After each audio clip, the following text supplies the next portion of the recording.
सेना स्टाफ प्रचार के जिम्मेदार होंगे, साथ ही साथ पार्टी अध्यक्षों की भूमिका भी तय की जाएगी।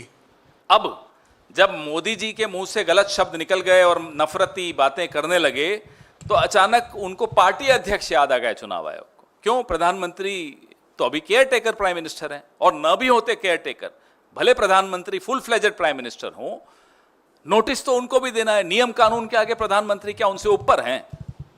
क्यों नहीं देते? अब बोल रहे हैं कि अध्यक्षों की भूमिका तय की जाएगी। चुनाव आयोग का यह काम है। चुनाव आयोग का काम है कि आचार संहिता का उल्लंघन किसी ने भी किया हो, वो मंत्री हो, मुख्यमंत्री हो, प्रधानमंत्री हो, कोई हो, उसके खिलाफ एक्शन ले, उसको नोटिस दें। चुनाव आयोग डर गया, ये खुद बोल दें, एक लाइन में लिख दें कि हम डर गए, हम समझ जाएंगे। लेकिन इस तरह से घुमा घुमा कर बात नहीं समझ में आती। खेड़ा जी, मेरे दो सवाल हैं। राहुल गांधी की भाषा को लेकर भी आपत्ति जताई गई है और नोटिस आया है खड़गे जी को, इस पर क्या कहेंगे? और दूसरा, सुप्रीम कोर्ट ने आज ईवीएम को लेकर एक महत्वपूर्ण फैसला दिया है, जिसमें जो मांग थी आपकी वीवीपैट को लेकर, जो आप अलग अलग मंच पर जारी रखे हुए थे, क्या वो मांग अभी भी जारी रहेगी या खारिज हुआ फैसला, इसके बाद कुछ नहीं? पहले सवाल का जवाब मैंने आपको स्पष्ट तौर पे कहा, चुनाव आयोग के नियम कानून के से बड़ा कोई नहीं है। हमें तो कोई आपत्ति नहीं, आप हमें नोटिस दीजिए ना। अगर आपको लगता है हमने कोई उल्लंघन किया है तो हमें दीजिए, हमेशा देते ही आए हैं, कोई ऐसा तो नहीं कि नहीं दिया। ये तो पहली बार हो रहा है, क्योंकि वहां प्रधानमंत्री को देने से आप डर रहे थे, और आपको यह भी डर था कि फिर पत्रकार पूछेंगे कि साहब राहुल जी को तो आपने दे दिया और मोदी जी को नहीं दिया, तो उन्होंने यहां भी अध्यक्ष को दे दिया। क्यों? आप हमें भी दीजिए, हमने मना किया क्या आपको? हम सरकार में आने वाले हैं, हम सरकार में आएंगे, उसके बाद भी आपसे ये उम्मीद करेंगे कि अगर हमने कुछ गलत किया तो आप हमें नोटिस दीजिए।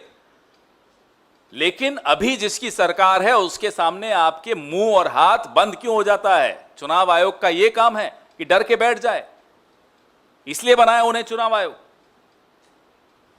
खेड़ा जी, रही बात आपके दूसरे सवाल की, हमने वो अभी ऑर्डर पूरी तरह से स्टडी नहीं किया, हमारे कानूनी विशेषज्ञ उस ऑर्डर को पढ़ रहे हैं।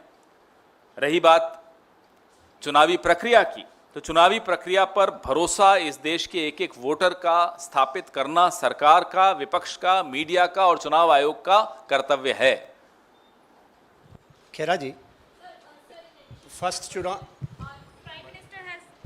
Sir, regarding the VVPATs, Prime Minister has also said that this is basically a very big setback for the doubters of EVMs, and he has also slammed the India Bloc parties, saying that they were misleading the nation, and now the Supreme Court of India has already rejected their So plea. in 2009, was Mr. Advani misleading the nation?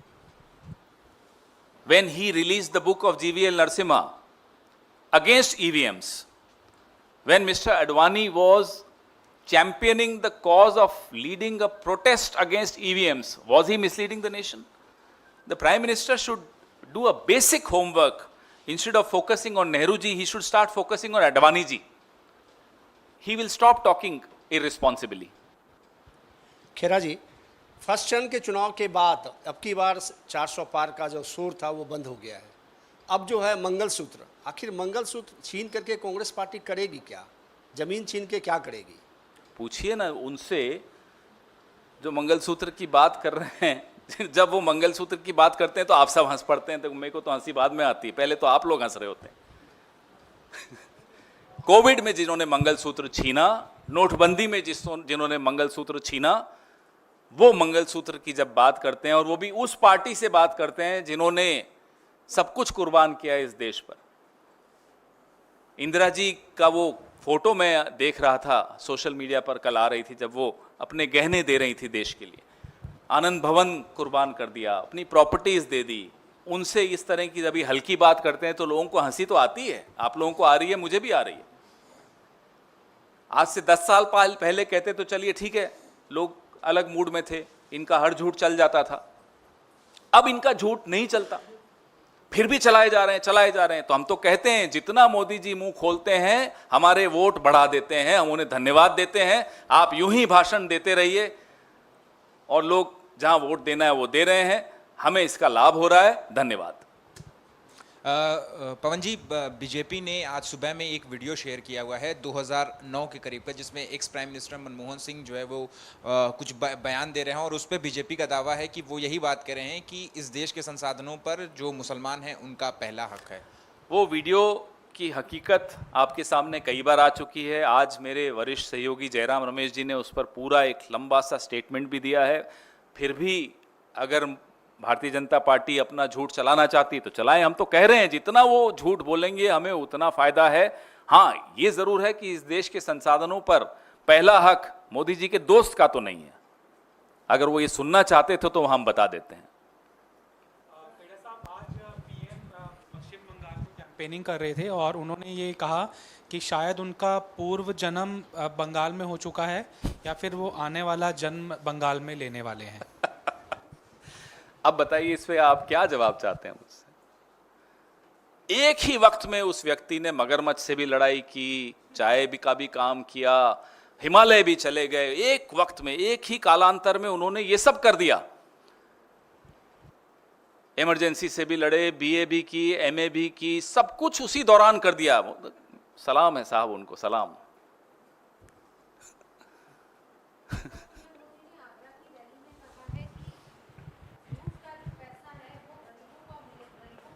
किसको धमकी दे रहे हैं? अपने दोस्त को? जनता को देने पर काम जारी है। अरे तो अपने ही दोस्त को धमकी क्यों दे रहे हो? अब 16 लाख करोड़ जिन लोग दोस्तों के आपने माफ किए, उनको अब आप धमका रहे हो कि भाई पैसा मैं ले लूंगा वापस। कमाल के आदमी है। हम तो यही कह रहे हैं, इलेक्टोरल बॉन्ड में आपने किस किस से पैसा लिया? धमका के लिया, डरा के लिया, लालच दे के दिया, कैसे लिया? वही तो जांच होनी है, उसी से तो डरे हुए हैं। पीएम केयर फंड, पैसा कहां गया, कहां से आया? कोई पारदर्शिता नहीं रहेगी। क्यों? क्योंकि पिछला जन्म बंगाल में हुआ था, अगला जन्म बंगाल में होगा, कुछ ऐसे ही बोल रहे थे ना। भाई कैसे प्रधानमंत्री इस देश को मिल गए साहब? अपने बारे में कुछ जानकारी नहीं होनी चाहिए।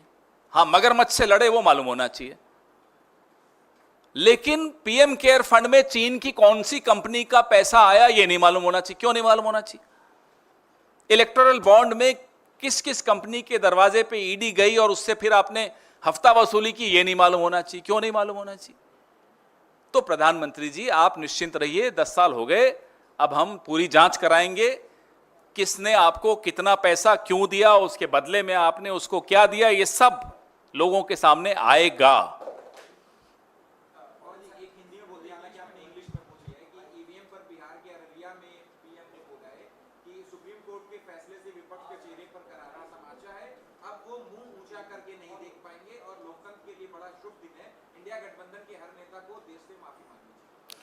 पहले तो अडवाणी जी से माफी मांगे। इस उम्र में इस तरह की भाषा उनके लिए बोल रहे हैं।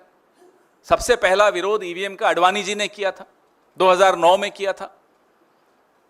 जीवीएल नरसिम्हा की किताब रिलीज कर रहे थे ईवीएम्स के खिलाफ आंदोलन करना चाहते थे।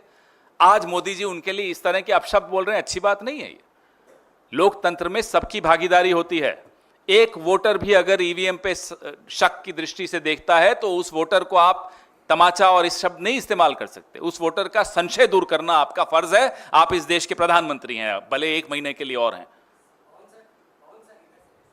माइक ले लीजिए ना। सर, प्रधानमंत्री के भाषणों पे, उनके आरोपों पे तो कई क्वेश्चन हो गए। ये क्वेश्चन ये है सर, आपके मैनिफेस्टो पे, पिछले कुछ सालों के मैनिफेस्टो और इस साल के मैनिफेस्टो को कंपेयर करने पे पता चलता है, ये दिखता है कि इस बार का मैनिफेस्टो कहीं न कहीं क्रांतिकारी झलक उसमें दिखाई पड़ती है।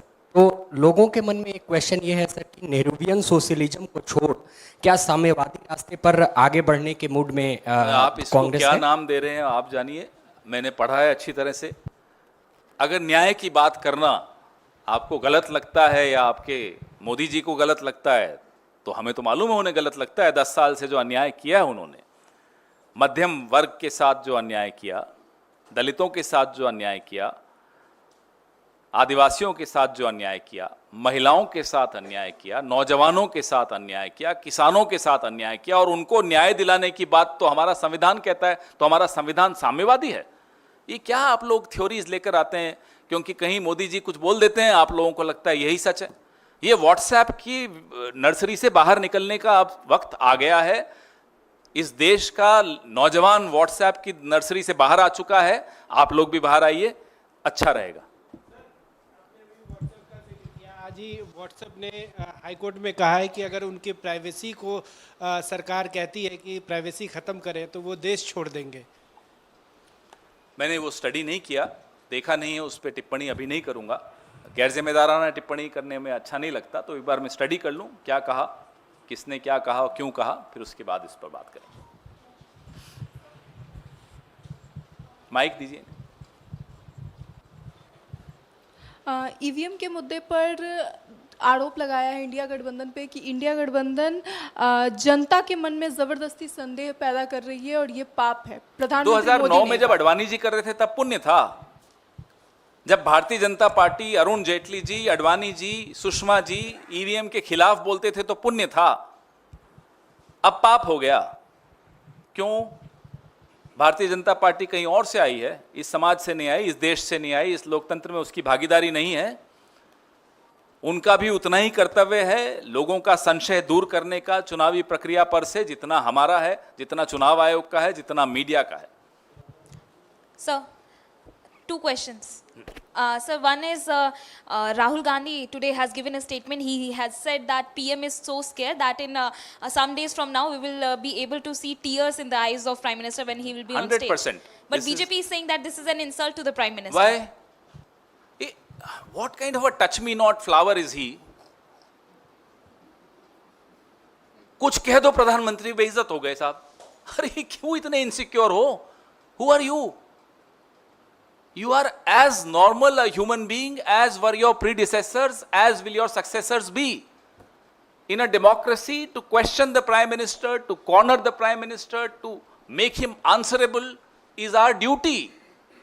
If in 10 years he hasn't been able to understand this, then I am sorry, he will never understand this. Because he is a student of entire political science, which we are not. मैं हिंदी में भी बोलना चाहूंगा इस पर। ये प्रधानमंत्री अपने आप को छुई मुई का पौधा मानते हैं कि उन पर कोई सवाल नहीं उठा सकता, उन पर कोई टिप्पणी नहीं कर सकता, उनको कोई जवाबदेह नहीं बना सकता, उनकी निंदा तो कर ही नहीं सकते। क्यों साहब? सुरखाब के पर लगे हैं, कहीं और से आए हो। नेहरू जी भी इसी जनता से आए थे, इसी समाज से आए थे। इंदिरा जी भी, नरसिम्हा राव जी, मनमोहन सिंह जी, राजीव जी, वीपी सिंह जी, देवेगौड़ा जी, इंद्र कुमार गुजराल जी, सब इसी जनता से आए, इसी जनता ने उन्हें चुना। उनमें से तो किसी ने कभी नहीं कहा कि हमारी निंदा मत करना, हमें सवाल मत पूछना। गुलजारी लाल नंदा जी बहुत कम वक्त के लिए केयर टेकिंग प्राइम मिनिस्टर थे, वो भी प्रेस कॉन्फ्रेंस कर देते थे।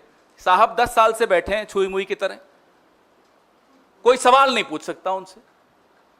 डरते हो, सवालों से डरते हो। बरसात में नाचना भी है और भीगने से भी डरना है। इस देश ने ऐसा प्रधानमंत्री नहीं देखा। राहुल जी बिल्कुल ठीक कह रहे हैं। अभी 2 चरणों में झूठ शुरू हुआ, ऐसा झूठ जो कभी सुना नहीं। तीसरे चरण तक आंसू भी आएंगे, भावुक करेंगे देश को। अभी बोला ना, जैसे पिछले जन्म में बंगाल में पैदा हुआ था, अलग अलग राज्यों में जाकर कहेंगे पिछले जन्म में मैं गुजरात में पैदा हुआ था, उससे पिछले जन्म में महाराष्ट्र में पैदा हुआ था। अलग अलग चरणों में बताएंगे। अरे मजाक है,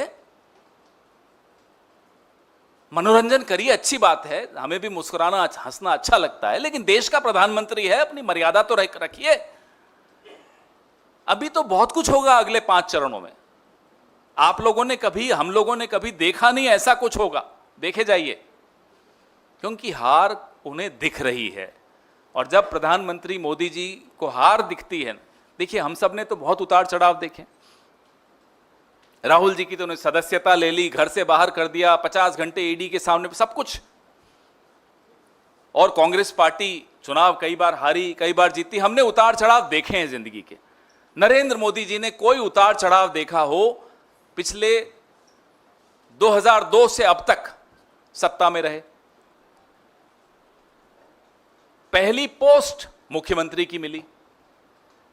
ऐसा आदमी हार से बहुत ज्यादा घबरा जाता है, और जब वो हार से घबरा जाता है तो इसी तरह की बातें करता है। पिछले जन्म में कहां पैदा हुआ, फिर मगरमच्छ से लड़ा। Sir, another question. इस इलेक्शन में 7 चरणों में बीच में मगरमच्छ भी आ जाएगा, देखना। ये मगरमच्छ था जिससे मैं लड़ा, और फिर आप लोग माइक और कैमरा लेके उस मगरमच्छ का इंटरव्यू ले रहे होंगे, ये भी होगा। Sir, HM has also given a statement and he said that if Congress will come into power, Sharia law will be implemented and we won't let ये this आ गया happen. ना, देखिए। Have you read our manifesto? 46 pages of our manifesto. Do we mention Sharia anywhere? We were in power for 55 years in this country out of 75 years. Did we get Sharia? What nonsense is he talking about?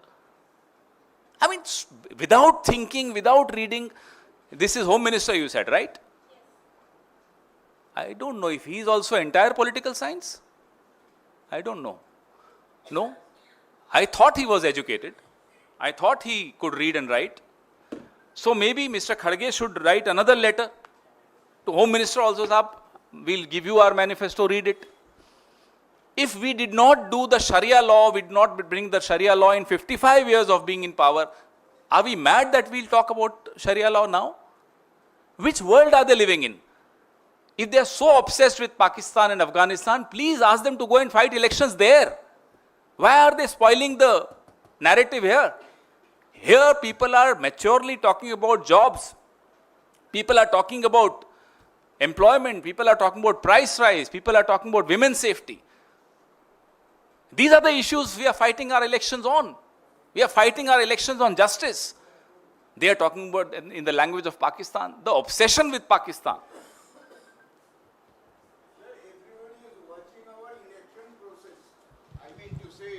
Overseas countries. Does it mean the way the comments it has come, it will become the same way? Look, as I said, whenever the Prime Minister goes and opens his mouth and campaigns, he ends up helping us. We are very happy with his campaign. But our worry is that the entire world is also watching him. And it's not good that the Prime Minister of India, whichever party he belongs to, should be ridiculed by the world. That we don't, and nobody likes it. So that's something which we are concerned about. He has spent billions of dollars in creating an image about himself, an image which is very, very far from truth. Now that he's undoing his own image by opening his mouth and talking strange things, so entire world is watching, and that's our concern. Thank you.